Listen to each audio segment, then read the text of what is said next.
ஒரு வழியா பாத்தீங்கன்னா நம்ம வில்லாவுக்கு வந்துட்டோம். வில்லாவில் வந்து வேலை பார்த்துட்டு இருக்கோம். பாஸோட வீடு இது. நான் பாஸோட வீட்டுக்கு வேலைக்கு போறாங்கிறத சொல்லியிருந்தேன். அங்க போயிட்டு என்ன என்ன சங்கதி என்னங்கிறத நான் அப்புறம் இந்த வீடியோவில் உங்களுக்கு எல்லாத்தையும் கிளியரா சொல்றேன். நான் இப்போ இங்க பாஸோட வீட்டுக்கு வந்து பாத்தீங்கன்னா கிட்டத்தட்ட பாத்தீங்கன்னா 1.5 மாசமா நாங்க வேலை பார்த்துட்டு இருக்கேன். வேலை ஒன்றும் பிரச்சனை இல்லை கைஸ். ஆஸ் யூஷுவல் எப்பவும் மாதிரி தான் வேலை போயிட்டு இருக்கு. ஒன்றும் பெருசா பிரச்சனை உள்ள வேலை கிடையாது. வீட்டு வேலை அது எல்லாருக்குமே தெரியும். வீட்டு வேலையில் எத்தனை மணி நேரம் வேலை இருக்கும், எத்தனை மணி நேரம் வேலை இருக்காது, எல்லாத்தையும் நான் இதை பற்றி ஒரு வீடியோவும் போட்டிருக்கேன். ஸோ ஹவுஸ் டிரைவர் வேலைனாலே அப்படி தான். ஸோ நான் வீட்டுக்கு வந்ததுலேருந்து நல்லபடியாக தான் வேலை பார்த்துட்டு இருக்கேன். ஒன்றும் பிரச்சனை இல்லை. என்ன ஒன்று, ஓனர் பெருசாக நம்மள்ட்ட அட்டாச்மெண்ட் இல்லை சார். பட் அது என்ன ரீசன்ங்கிறது நமக்கு தெரியல. எனிவே நம்ம வேலை பார்க்க வந்திருக்கோம். அவர் அட்டாச்மெண்ட்டாக இருந்தால் என்ன, இல்லாட்டி என்ன, நம்ம வேலையை நம்ம பார்ப்போம் அப்படின்ட்டு தான் நான் வேலை பார்த்துட்டு இருக்கேன். எனக்கு கம்பெனியில் என்ன பண்ணிட்டாங்கன்னா, நான் வந்து 3 மாதம் லேட்டாக வந்திருக்கேன்னு சொல்லிட்டு ஒரு மாதமும் 700 கிராம்ஸ் வச்சு என்னோட சம்பளத்துலேருந்து பிடிக்கிறேன்னு சொல்லிட்டு ஹச்ஆர் சொன்னார். வேற வழியே இல்லை, நம்ம அக்செப்ட் பண்ணி தான் ஆகணும். அப்படி அக்செப்ட் பண்ணலன்னா கேன்சல் பண்ணி போய்க்கிங்க அப்படிங்கிற மாதிரி சொன்னார். சரி வந்துட்டோம், நீங்கள் பிடிக்கிறத பிடிச்சிக்கிங்க அப்படின்னு சொல்லிட்டேன். அதோட இப்போ 2 மாதமாக பிடிச்சிருக்காங்க. இன்னும் 1 மாதம், அடுத்த மாதமும் பிடிச்சாதான் நமக்கு முழு சம்பளமும் வரும். பாஸோட வீட்டுக்கு வந்ததுலேருந்து பாஸ் நமக்குன்னு தனியாக ஒரு வண்டி கொடுத்துட்டாங்க. அது என்ன வண்டி என்னங்கிறத நான் அடுத்த வீடியோவில் உங்களுக்கு சொல்கிறேன். ஸோ நாங்கள் வந்ததுக்கு அப்புறம் பார்த்தீங்கன்னா ரெஸ்ட் ஒன்றும் இல்லை. ஏன்னா பாஸ் வந்து கண்டினியூவாக இங்கே தான் இருக்காப்புல. வெளியூர்களுக்கெல்லாம் எங்கேயும் போகல. அவங்க எப்போ வெளியூர் போகிறாங்களோ அப்போ தான் பார்த்தீங்கன்னா நமக்கு ரெஸ்ட் கிடைக்கும். இது வரைக்கும் அவங்க எங்கேயும் வெளியூர் போகல. ஸோ வேலைப்பட்டே போயிட்டே இருக்குது, நாட்கள் ஓடிக்கிட்டே இருக்குது.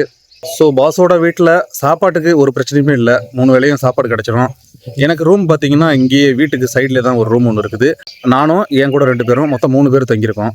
ஒன்றும் பிரச்சனை இல்லை, போயிட்டு இருக்குது. என்ன ஒன்று, இவங்க அந்த மாதம் அந்த கொஞ்சம் சேலரி கட் பண்ணுறாங்களோ அதுதான் ரொம்ப கஷ்டமாக இருக்குது. இதனால் என்னாச்சுன்னு பார்த்தீங்கன்னா, ஊர்லேருந்தே வரும்போது ரொம்ப டைட்டாக இருந்துச்சா, இங்கே வந்துட்டும் பார்த்தீங்கன்னா ரொம்ப கஷ்டமாக இருக்குது.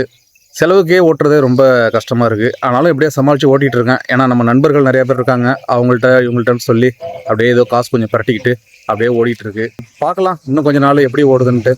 இப்போ எனக்கு கொடுத்துருக்க வண்டி பார்த்தீங்கன்னா பழைய வண்டி தான். அது கொஞ்சம் ரிப்பேராக தான் இருக்குது. நான் என்ன வண்டிங்கிறத அடுத்த வீடியோவில் உங்களுக்கு சொல்கிறேன். போஸ் சொன்னது என்னென்னா, உனக்கு வேறு வண்டி எடுக்கணும்ப்பா, புது வண்டி அப்படின்னு சொல்லியிருக்காரு.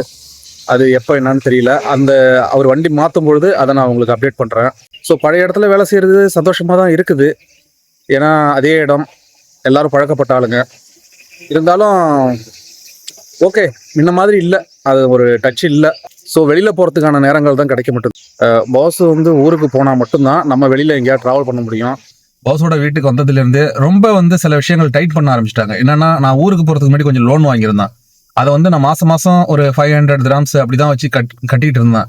இப்போ என்ன பண்ணிட்டாங்கன்னா, நான் வந்த உடனே மாதம் சம்பளம் எடுத்த உடனே சொல்லிட்டாங்க, நீங்கள் ஃபுல் பேமெண்ட் பண்ணி ஆகணும் அப்படின்ட்டாங்க. என்ன இப்போ நான் இங்கே தானே இருக்கேன், என்ன இப்படி சொல்கிறீங்க, நான் இங்கே தானே இருக்கிறேன், மாதம் கட்டிடுறேன் இந்த மாதிரி அப்படிங்கிறதுக்கு அவங்க அக்செப்ட் பண்ணவே இல்லை. ஏன்னா எனக்கு செட்டில்மெண்ட் காசு வேற பேலன்ஸ் இருந்துச்சு. அவங்க அப்புறம் என்ன சொல்லிட்டாங்கன்னா, செட்டில்மெண்ட் காசை வாங்கி லோனை மைனஸ் பண்ணிக்கிறோம், மேற்கொண்டு எவ்வளோ காசு இருக்குதோ அதை நீங்கள் மாதம் கொடுங்க அப்படின்னு சொல்லிட்டாங்க. நான் சொன்னேன் இது மாதிரின்ட்டு, நான் இப்போ தான் ஊர்லேருந்து வந்தேன், ரொம்ப எனக்கு ஃபைனான்ஸ்லேயே ரொம்ப பிரச்சனையாக இருக்குது, செட்டில்மெண்ட் காசு எனக்கு கொடுத்துருங்க, நான் மாதம் கட்டிடுறேன் அப்படின்னு சொன்னேன். ஆனால் அதை அவங்க அக்செப்ட் பண்ணவே இல்லை. இல்லை நீங்கள் வந்து லோனை ஃபஸ்ட்டு முடிச்சிருங்க, அதுக்கப்புறம் நீங்கள் பார்த்துங்க அப்படின்ட்டாங்க. சரி ஓகே, எனிவே ஒன்றும் சொல்கிறதுக்கு இல்லை. ஏன்னா வந்து பாஸ் என்ன முடிவு எடுக்கிறாரோ அதுதான். அதுக்கப்புறம் வந்து கம்பெனியில் உள்ள ஆளுங்கள்லாம் வந்து சும்மா கம்பெனியில் உள்ள ஆளுங்க பாஸ் என்ன சொல்கிறாரோ அதுதான் கம்பெனி உள்ள ஆளுங்களும் கேட்பாங்க. ஏன்னா பாஸுக்கு தான் எல்லாரும் வேலை பார்க்குறாங்க. ஸோ அவங்களுக்கு கிடைச்சிருக்க ஆர்டர் அது மாதிரி கிடைச்சிருக்கு.